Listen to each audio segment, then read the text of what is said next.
Hai semuanya, perkenalkan nama aku Natavia Berliani Hastoto dari kelas 10. Jadi kali ini aku akan menjelaskan tentang esai PAT Biologi. Yang pertama, apa itu rantai makanan dan juga jaring-jaring makanan. Rantai makanan merupakan suatu proses pemindahan atau transfer energi dari satu tingkat trofik ke tingkat trofik lainnya dengan cara makan dan dimakan. Dan untuk jaring-jaring makanan sendiri merupakan kumpulan dari rantai makanan yang kompleks dan setiap rantai makanan tersebut berhubungan dengan rantai makanan lainnya. Lalu untuk nomor 1B akan saya jelaskan dalam gambar berikut. Terdapat jaring-jaring makanan pada ekosistem sungai sebagai berikut. Yang pertama ada fitoplankton sebagai produsen yang kemudian akan dimakan oleh zooplankton dan juga udang. Zooplankton akan dimakan oleh ikan dan ikan akan dimakan oleh burung camar dan juga buaya. Kemudian untuk udang akan dimakan oleh manusia, ikan dan juga kepiting. Kepiting akan dimakan oleh burung camar dan juga yang terakhir dimakan oleh buaya sebagai tingkat rantai makanan tertinggi. Yang kedua, pengertian dari masing-masing piramida ekologi. Yang A adalah piramida jumlah. Piramida jumlah menunjukkan suatu jumlah dari setiap tingkatan trofik.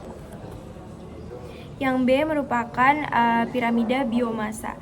Piramida biomasa menunjukkan berat atau massa kering dari organisme hidup pada setiap tingkatan trofik pada ekosistem tertentu dan jangka waktu tertentu.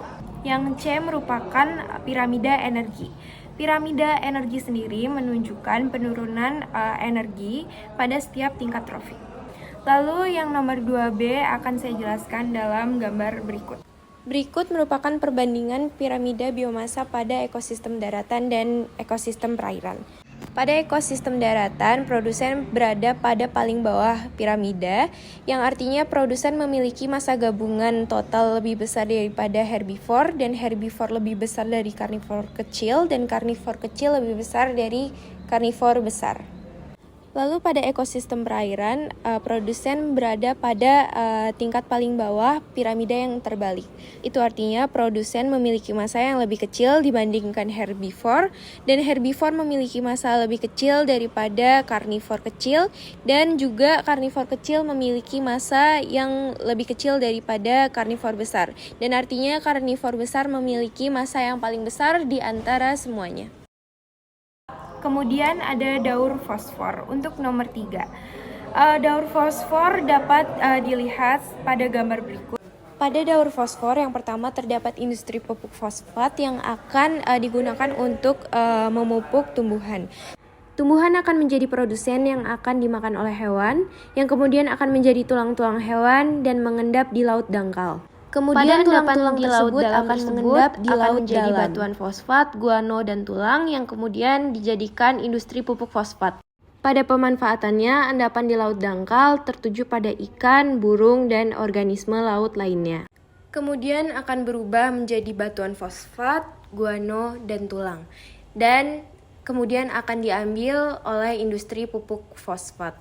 Kemudian untuk tumbuhan dan hewan akan menghasilkan bakteri fosfat yang kemudian fosfat tersebut akan terlarut, lalu dibagi menjadi 2, dimanfaatkan oleh tumbuhan atau mengendap di laut dangkal. Untuk nomor 4 akan saya jelaskan arti-arti dari predasi, komensalisme, protokooperasi, dan juga amensalisme.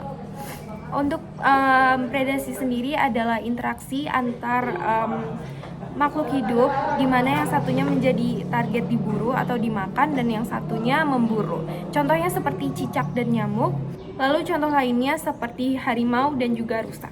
Lalu yang B adalah komensalisme. Komensalisme merupakan interaksi di mana yang satunya diuntungkan dan yang satunya tidak mengalami atau tidak merasakan diuntungkan atau dirugikan, jadi netral.